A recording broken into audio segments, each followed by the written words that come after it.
It was late at night. My family was in Oregon. This is a true story. My dog goes dashing out. I hear a scream, and she comes whining back with blood on her shoulder right here. And I want to know, who bit my dog? Well, all animals have a distinctive dental formula, incisors up front for clipping, canines for stabbing, slashing, premolars for slicing or grinding, molars for grinding. Now that's what we have. We're omnivores, and bears and dogs. Carnivores have something similar. Herbivores, though, they're just going to have molars for grinding, and even the premolars are mostly grinding, maybe a little shearing. They don't need canines at all, and they might just have a few incisors up front. And so I wanted to match those tooth marks with the local suspects. Most people don't know they have possums in their area, but they'll get in the garbage can. Rats, my dog loves to chase rodents, and so she might have gotten a rat and bit her. Maybe a local coyote, because they would come around when we were in Oregon, or a gopher. So those are my suspects. But first we got to understand what an animal skull looks like in terms of all the parts: incisors, canines, premolars, molars. So what I did was I drew it. Your skull has a maxilla, that's the upper jaw. The top of your skull is called the parietal, same as here. The lower part, the occipital, this is about where your spinal cord attaches. And you have a mandible, your lower jaw, and you even have these little mental foramen. In fact, when you're young, lots of nerves are coming out of these foramina. So kissing is really exciting when you're young. As we get older, these are going to close off a bit, and then it's just not the same anymore. Okay, dental formula I talked about: incisors, canines, premolars, molars. I gave it a 3-1-4-1 because when we do a dental formula, we only look at half of the upper jaw. Right? So in this example, 3 incisors in 1/2, 1 canine, 4 premolars, 2 molars. So this dental formula would be 3-1-4-2.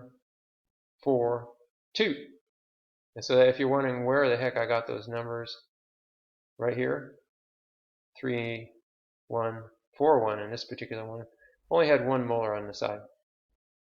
Okay, let's get back to who bit my dog, because that's what got me started on this whole little mission. The tooth marks look something like this.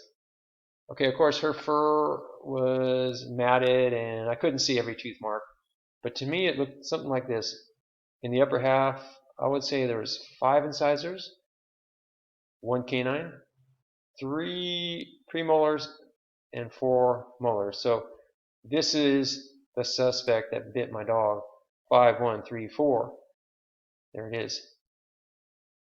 So I did a cat. I got a cat skull, and I did the dental formula, and it only matched one place because, see, 3 to 5, no, that's not a match. The canines matched, 1 and 1. Premolars didn't match, molars didn't match. And so when I did a little calculation, I said, okay, 1 match out of 4 possibilities, that gave me 0.25. And I had to say, I don't think it was a cat that bit my dog. Your job is to look at the other suspects, such as the possum skull, incisors, canines, premolars, and molars. Was it possum scrounging in my garbage can? Or was it a rat? Looks like a 1 and a 0, 0, and then molars back there. Was it possibly a young coyote? Man, that would have done some damage, huh? Incisors, canines, premolars, not many, a little bit of molar action back there. Or was it the gopher? Because they will come out at night and they're fighters. Incisor, no canines. Premolars and molars are going to look the same, so we have to do a little bit of guessing here. I can't help you with that. In science, sometimes we have hypotheses and we don't know the truth. So when you're done, you're going to have 4 animals with dental formulas. Try to figure out their diet from their teeth. If they don't have canines, then you know they're not carnivores. If they don't have molars, they're going to be carnivores, but if they have molars, they might be omnivores. And figure out their percent match. Here's what you're after. Who matches 5, 1, 3, 4 the best? Now, anytime we use a word like dental formula, we always have to document it, because in the court of law, if it's not written down, it never happened. And so dental formula is 2 types in 1/2 the upper jaw. You have to document this stuff. Canines for stabbing, incisors for cutting. Because we can't just use words like canines without providing some information there, in case we go off our shift and someone picks up after us.